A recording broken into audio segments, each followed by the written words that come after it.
देखिए जैसा कि हमने आप लोगों को बतलाया था कि इज एम आर का एक यूज नहीं है। इज एम आर को अलग अलग सिचुएशन के हिसाब से इस्तेमाल किया जाता है। तो आज हम इज एम आर का केस 2 देख रहे हैं। क्या देख रहे हैं बाबू? केस 2। पहले केस में हम लोगों ने देखा कि इज एम आर का यूज नाउन, प्रोनाउन, एडजेक्टिव या यूनिवर्सल ट्रूथ का बोध कराने के लिए किया जा रहा था। ठीक है, जो बहुत ही सिंपल सेंटेंसेस थे उसमें, ठीक ना। अब देखिए इज एम आर को हम लोग V4 के साथ यूज करेंगे। किसके साथ? V4 के साथ। तो समझ लीजिएगा कि इज एम आर का प्रयोग V4 के साथ अगर हम करते हैं, इज एम आर का प्रयोग अगर हम V4 के साथ करते हैं, V4 मीन्स क्या? वर्ब के साथ अगर हम ing जोड़ देते हैं, वर्ब के साथ अगर हम ing जोड़ देते हैं तो ing फॉर्म को ही हम लोग V4 कहते हैं। ठीक है, तो इज एम आर के साथ अगर हम V4 जोड़ते हैं तो ये प्रेजेंट कंटिन्यूअस टेंस का बोध हो जाएगा। समझिएगा, is am are plus V4 का यूज करना किस टेंस का? ये जो है प्रेजेंट कंटिन्यूअस टेंस का बोध कराता है, ठीक ना। और समझिए प्रेजेंट कंटिन्यूअस टेंस में क्या होता है, तो किसी भी काम के कंटिन्यूटी का बोध होता है। किसी भी काम के कंटिन्यूटी का बोध होता है। कंटिन्यूटी मीन्स क्या? कोई काम का होते रहना, ठीक ना। किसी भी काम का होते रहना, कंटिन्यू रहना, मुसलसल जारी रहना, ठीक है, कायम रहना। आप समझ लीजिए कि कोई भी काम अगर चल रहा है एकदम बिल्कुल लगातार हो रहा हो तो आप समझ लीजिए कि वो काम कंटिन्यू है। तो काम के कंटिन्यूटी के लिए हम लोग अगर सेंटेंस इंग्लिश में बोलना चाहते हैं तो उसमें हमें इज एम आर के साथ V4 लगाना होगा। ठीक है, प्रेजेंट में अगर कोई काम चल रहा हो तो। ठीक है, और इसका पहचान देखेंगे बिल्कुल क्या है? रहा है, रही है, रहे हैं, रहा हूं, रही हूं, रहे हो, रही हो। ठीक है, इस तरीके से आपको ध्यान देना है। इसके अलावा क्या है, यहाँ पे रहा होता है, रही होती है, रहे होते हैं। इसके बाद रहा होता हूँ, रही होती हूँ, रहे होते हो, रही होती हो। ये जो आप डॉट डॉट देख रहे हैं इसमें आपको क्या करना है? सारे पहचान को लिखते चलना है, ठीक ना। जैसे देखें तो आपको जो पहचान दिया जाएगा प्रेजेंट कंटिन्यूअस टेंस का, एक तो रहा, रही, रहे के साथ है, हूँ, हो, या फिर रहा, रही के साथ होता है, होती है, होते हैं, या रहता है, रहती है, रहते हैं। जैसे रहा होता है, रही होती है, रहे होते हैं। अब देख रहे हैं यहाँ पे तो रहता है, रहती है, रहते हैं, कोई काम चलते रहता है। ठीक है, अब देखिएगा इसके अलावा कई बार रहा है, रही है, रहे हैं, या रहा होता है, रही होती है, रहे होते हैं, इस तरीके का पहचान नहीं दे करके आपको क्या दिया जा सकता है? हुआ है, हुई है, हुए हैं, हुआ हूं, हुई हूं, हुए हो, हुई हो। ठीक है, इसके अलावा जैसा कि मैंने कहा कि है की जगह पे होता है, होती है, होते हैं, या फिर रहता है, रहती है, रहते हैं। तो यहाँ पे इस हिसाब से हुआ होता है, हुई होती है, हुए होते हैं, हुआ होता हूँ, हुई होती हूँ, हुए होते हो, हुई होती हो। ठीक है, हुआ रहता है, हुई रहती है, हुए रहते हैं। याद रहेगा। चलिए अगर हम पहचान की बात करें, जैसे एक हम लेके चलते हैं इसमें। अच्छा चलो पहले स्ट्रक्चर जान लेते हैं, ठीक ना। स्ट्रक्चर क्या है वो? स्ट्रक्चर में हम देखें तो सबसे पहले अफर्मेटिव सेंटेंस, इसके बाद निगेटिव सेंटेंस, इसके बाद इंटेरोगेटिव, उसके बाद इंटेरोगेटिव नेगेटिव, उसके बाद क्वेश्चन वर्ड इंटेरोगेटिव, और उसके बाद क्वेश्चन वर्ड इंटेरोगेटिव नेगेटिव। समझ आ रही बात? अगर हम इसके स्ट्रक्चर की बात करें तो अफर्मेटिव सेंटेंस के स्ट्रक्चर में आपको क्या करना है?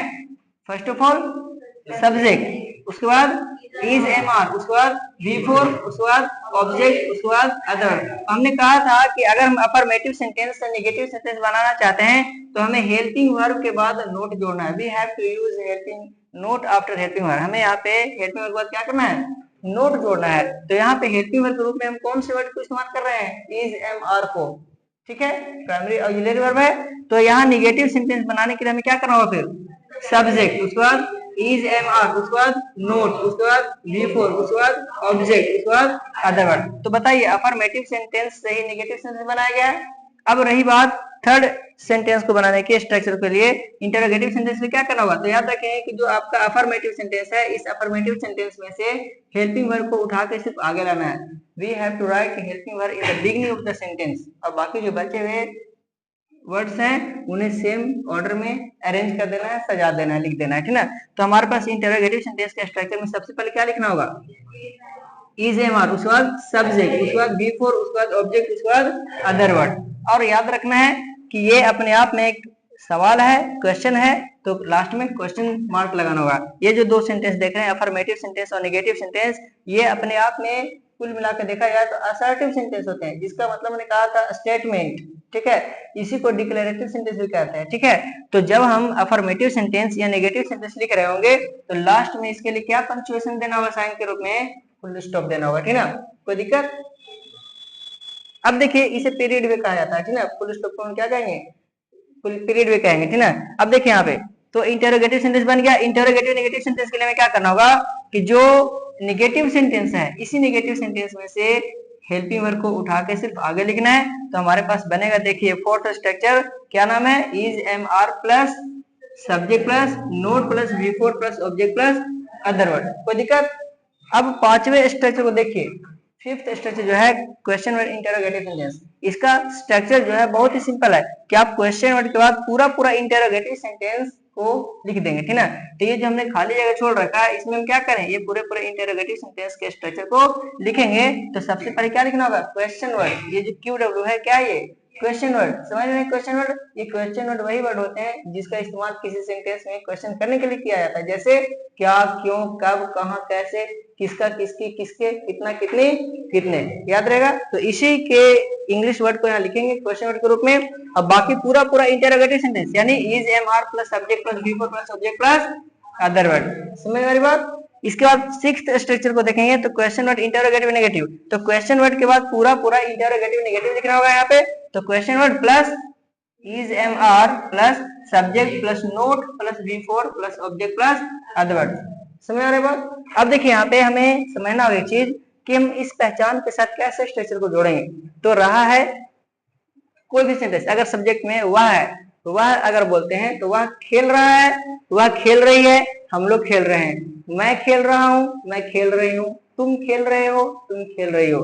इस तरीके से वह खेल रहा होता है, वह खेल रही होती है। इस तरह चले ना, वह खेल रहा होता है, वह खेल रही होती है, हम लोग खेल रहे होते हैं, वे लोग खेल रहे होते हैं, आप लोग खेल रहे होते हैं, मैं खेल रहा होता हूँ, मैं खेल रही होती हूँ, तुम खेल रहे होते हो, तुम खेल रही होती हो। तो ऐसे अगर देखें तो एक तो ये हो गया। लेकिन कुछ ऐसे भी सेंटेंस हैं जिसमें रहा रही रहे वर्ड नहीं इस्तेमाल करके हुआ, जैसे बोलेंगे ना वह बैठा हुआ है। तो यहाँ पे एक तो ये वह बैठ रहा है, या वह बैठ रहा होता है, या वह बैठा रहता है। लेकिन यहाँ पे हम उस तरीके से नहीं बोल रहे हैं, हम ये क्या करें, वह बैठा हुआ है, वह बैठी हुई है, हम लोग बैठे हुए हैं, आप लोग बैठे हुए हैं, वे लोग बैठे हुए हैं, सभी लोग बैठे हुए हैं, मैं बैठा हुआ हूँ, मैं बैठी हुई हूँ, तुम बैठे हुए हो, तुम बैठी हुई हो। तो इस तरीके से यहाँ पे रहा रही रहे नहीं बोल करके भी हम अपने काम के कंटिन्यूटी को दिखला सकते हैं। आप लोग बैठे हुए हैं तो काम कंटिन्यू है कि खत्म हो गया है, कंटिन्यू है, चल रहा है काम। तो इस तरह से काम के चलते रहने का बोध कराने के लिए हम लोग क्या करते हैं, कंटिन्यूटी को दिखलाने के लिए हम लोग इज एम आर से बिफोर लगाते हैं। अच्छा, वह बैठा हुआ होता है, वह बैठी हुई होती है ना। वे लोग बैठे हुए होते हैं, हम लोग बैठे हुए होते हैं, आप लोग बैठे हुए होते हैं, सभी लोग बैठे हुए होते हैं, मैं बैठा हुआ होता हूँ, मैं बैठी हुई होती हूँ, तुम बैठे हुए होते हो, तुम बैठी हुई होती हो, ठीक है। इस तरीके से आप क्या करेंगे, पहचान दे सकते हैं। और नहीं तो फिर हुआ हुए हुए के साथ रहता है, रहती है, रहते हैं जोड़ सकते हैं, कोई दिक्कत। अब समझिएगा सेंटेंस एकदम बिल्कुल सिंपली समझने की कोशिश किया। अगर हम बात करेंगे कि मैं खेल रहा हूं, आई एम प्लेइंग हुआ। अब इसको 6 बनाना है। तो मैं खेल रहा हूं, आई एम प्लेइंग, मैं नहीं खेल रहा हूं, आई एम नॉट प्लेइंग। क्या मैं खेल रहा हूं, एम आई प्लेइंग, क्या मैं नहीं खेल रहा हूं, एम आई नॉट प्लेइंग। मैं कहाँ खेल रहा हूं, वेयर आई एम प्लेइंग। मैं क्यों खेल रहा हूं, व्हाई एम आई प्लेइंग। मैं कैसे खेल रहा हूं, हाउ एम आई प्लेइंग, ठीक है। मैं क्यों नहीं खेल रहा हूँ, why am I not playing, मैं कैसे नहीं खेल रहा हूँ, how am I not playing, मैं कहाँ नहीं खेल रहा हूँ, where am I not playing. इस तरीके से हम 6 से बना सकते हैं, ठीक है। और अगर हम हुआ हुई हुए वाला सेंटेंस लेते हैं तो क्या कहेंगे, आप लोग बैठे हुए हैं, यू आर सिटिंग। तो 6 से अगर बनाना होगा, आप लोग बैठे हुए हैं, यूर सिटिंग, आप लोग नहीं बैठे हुए हैं, यूर नॉट सिटिंग। क्या आप बैठे हुए हैं या क्या आप लोग बैठे हुए हैं, आर यू सिटिंग, क्या आप लोग नहीं बैठे हुए तो आर यू नॉट सिटिंग। आप लोग क्यों बैठे हुए हैं, वाई आर यू सिटिंग, आप लोग क्यों नहीं बैठे हुए हैं, why are you not sitting. आप लोग कहाँ बैठे हुए हैं, वेयर आर यू सिटिंग, आप लोग कहाँ नहीं बैठे हुए हैं, where are you not sitting. आप लोग कैसे बैठे हुए हैं, हाउ आर यू सिटिंग, आप लोग कैसे नहीं बैठे हुए हैं, और नॉट सिटिंग। तो एक बात और समझनी है हम लोगों को कि ये जो हम कंटिन्यूटी की बात कर रहे हैं, इसमें अगर हम देखें तो काम के कंटिन्यूटी का तो बोध हो ही रहा है, ठीक है, काम के कंटिन्यूटी का तो बोध हो ही रहा है, साथ साथ इसमें कहीं न कहीं अंतर भी दिखलाया जा रहा है।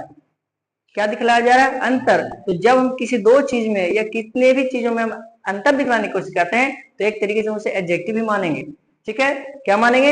एडजेक्टिव, विशेषता। जैसे बोलेंगे आप लोग बैठे हुए हैं, मैं खड़ा हूं, तो दोनों का काम कंटिन्यू है। You are sitting, I am standing. तो you are sitting, I am standing, ये दोनों में देखा जाए तो काम के अलग अलग होने का भी बोध है। तो मतलब क्या हुआ, हम लोग दोनों में कहीं ना कहीं विशेषता है कि आप बैठे हुए और मैं खड़ा हूं। आप लोग पढ़ रहे हैं, यू आर रीडिंग, मैं पढ़ा रहा हूं, आई एम टीचिंग। आप लोग सीख रहे हैं, यू आर लर्निंग, मैं देख रहा हूं, I am seeing, I am looking. कोई दिक्कत? पंखा घूम रहा है, द फैन इज रनिंग, ठीक है।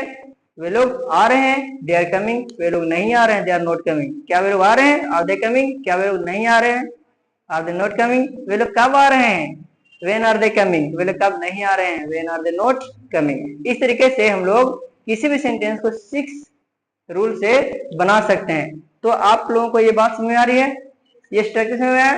तो हम ये बात क्लियर कर देना चाहेंगे कि जब हम बोलते हैं कि इज एम आर के साथ बिफोर यूज कर रहे हैं, मतलब कुल मिलाकर हम लोग प्रेजेंट कंटिन्यूअस टेंस पढ़ रहे हैं। क्या पढ़ रहे हैं? Present continuous tense. तो जिन लोगों ने टेंस पढ़ा होगा, जिन लोगों ने टेंस पढ़ा होगा, उन्हें ये बात पूरी तरीके से साफ से समझ में आ रही होगी कि हम लोग जब इज एम आर के साथ बिफोर यूज करते हैं तो प्रेजेंट कंटिन्यूअस टेंस होता है। और ये जो स्ट्रक्चर आप देख रहे हैं या फिर ये जो पहचान देख रहे हैं, ये सब प्रेजेंट कंटिन्यूअस टेंस के हैं, है ना। लेकिन हमने कहा था कि क्योंकि हम इज एम आर को देख रहे हैं, ये हमारे लिए हेल्पिंग वर्ब है, तो इसके एक जगह पे इस्तेमाल नहीं है बल्कि कई जगहों पे इस्तेमाल है।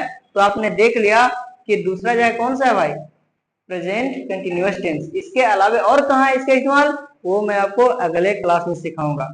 कोई दिक्कत इसमें? किन्हीं को कोई कंफ्यूजन है क्या? पक्का?